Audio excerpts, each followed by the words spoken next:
Hello, everyone. This is My Two Cents. A couple of days ago, I posted a mirror of a discussion that took place on Voltaire's channel. It started as a discussion about democracy, but we also ended up talking about anarcho-capitalism. If you're anything like me, many of you might have seen that live stream and seen that it lasted 2 hours and said something like, "Boy, I would like to listen to that, but I just do not have the time." Trust me, I know. I do that a lot with some of the things that pop up in my feed. Therefore, for today's video, I've made a shorter compilation of some of the highlights of that discussion.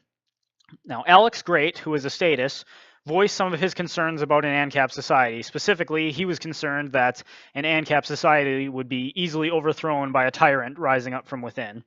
And myself, Esoteric Entity, Voltaire, and Marianne Ancapkitty provide some responses. It was a good, respectful discussion. I think it's worthwhile, so check it out.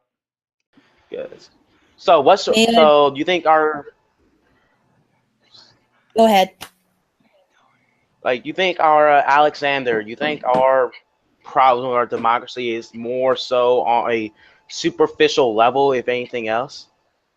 I mean, my problem with it is, one, like you'd have to convince me, because you know me, I'm a statist. You'd have to basically convince me that, one, an ANCAP society can work, and two, I'm still, the voluntary government thing still gets me. Like, I don't see what's preventing a tragedy of the commons from happening in a voluntary government.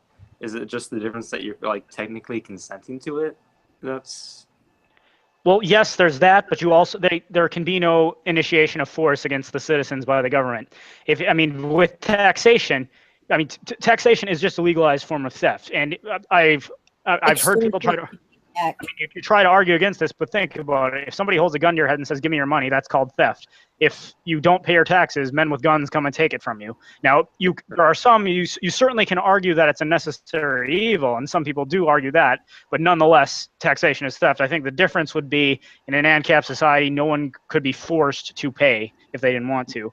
And if they did, yeah, because it's voluntary. So what prevents a tragedy of the commons? Well, the fact that you can't steal from people even if you vote to do it.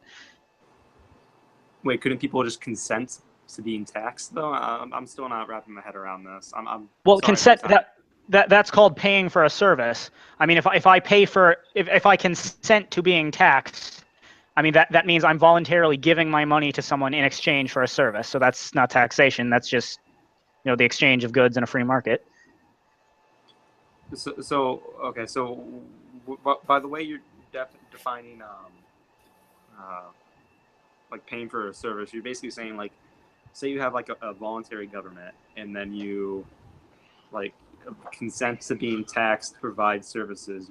Even if those services don't go to you, that's still what you would say is buying a product almost. If the services don't go to you, what services are you referring to? What I hear there is you're saying there are some services you'd be voluntarily paying for even though you didn't use them. What would that be? Say, in a voluntary government, say you have a community firefighting, but you don't ever use that, but you're still paying into it because you're consenting. Well, yes, I think that would be ideally. I mean, we don't want our houses on fire, so we wouldn't want to have to use it, but it's, you pay for it so that you're covered beforehand. I mean, in a voluntary society, if you didn't pay for the fire department and they had to save you anyways, then you'd have to pay on the back end. And it would be more expensive. Yeah. Okay. So yeah, I think we talked about that earlier, I guess. Yeah. So I think I'm seeing what you're saying a little.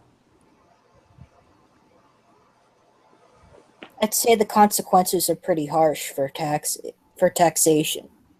Yeah. Get a lien on, and if you don't pay that, then there'll be another warning or something, and then men with guns may come to your house. Can I jump in real quick? Of course. This is a little slightly off topic, but you remember how we were talking about these sort of voluntary governments? I'm still not understanding what could prevent what's supposed to prevent those from eventually devolving into mob rule by any chance?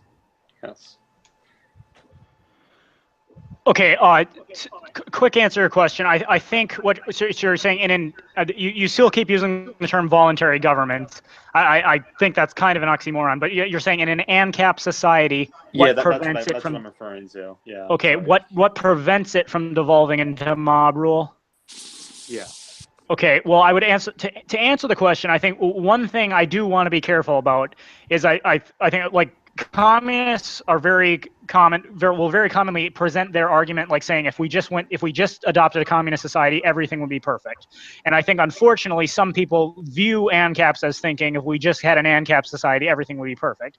I mean, I believe an ANCAP society is much preferable to what we have, although I do admit it wouldn't be perfect and there would be inherent dangers. One inherent danger of an ANCAP society is that if the people get lazy and stop protecting their personal rights, then yes, a government could take over.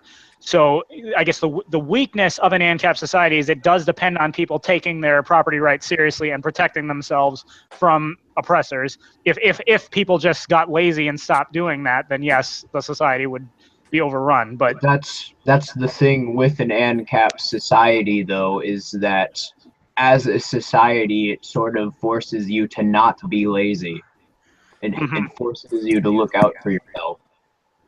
So, I mean, I just what were you saying? Sorry. I think that for a civilized people to exist, we need there would have to be room for both people who are both compassionate and intelligent.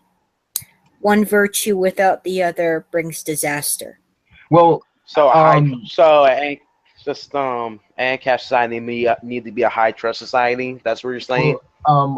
I think it depends on exactly what danger to the society you're talking about, because the danger to the society, that's sort of ambiguous, but to be fair, he did lay out specifically like a mob rule taking over. Well, yeah. I mean, the thing that you need to that this argument doesn't take into account is something called an emergent property, which has and can be observed empirically, and that is when people essentially form a voluntary sort of collective of a group in self-defense, in this case, based on combined self-interest, and then would quickly disband. So to put it simply, let's say, for example, a tyrant did emerge. A corporation managed to amass an army of about 10,000 people.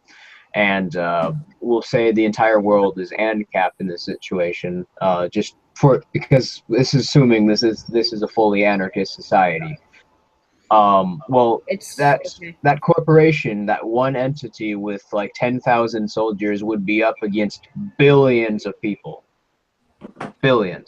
So when you take emergent properties into consideration, the argument just it falls apart due to sheer impracticality.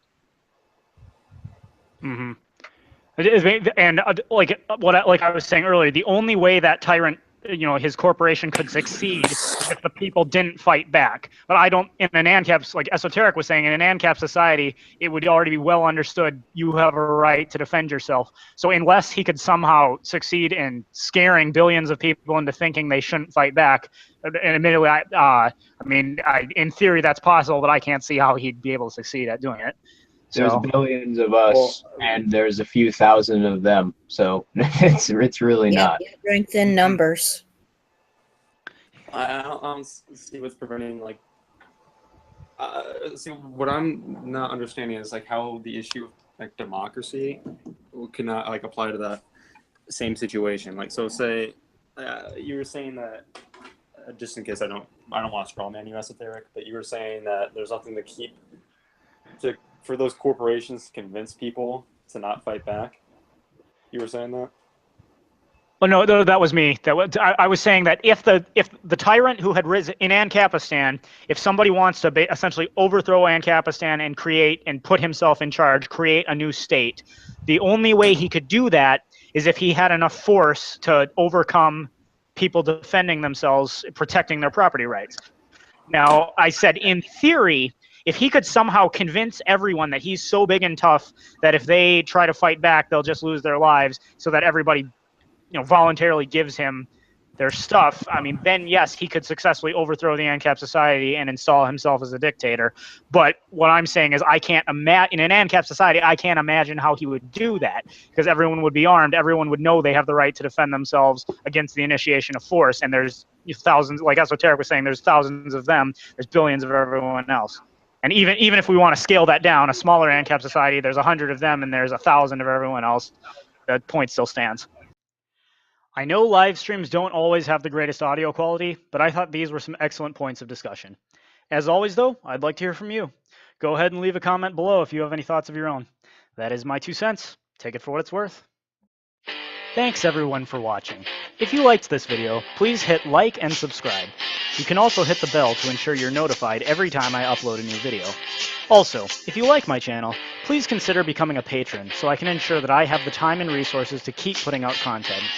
For just $1 a month, you'll receive a shout out at the end of every video and a link to one of your social media platforms in the description.